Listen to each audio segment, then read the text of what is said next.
Hello students, the topic of the essay is a visit to a circus.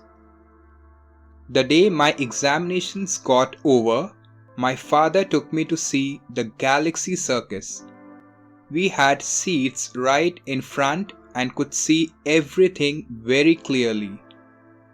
There were little children riding beautiful horses. 4 boys played cricket with an elephant. 2 girls drove motorcycles at great speed inside a big globe. The jugglers performed some amazing tricks. The huge lions and bears looked frightening, but they were very obedient. The naughty monkeys with their pranks made us laugh a lot. The clowns, however, were the best.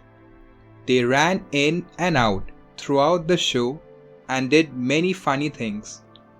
We really enjoyed ourselves thoroughly and we came home feeling very happy indeed.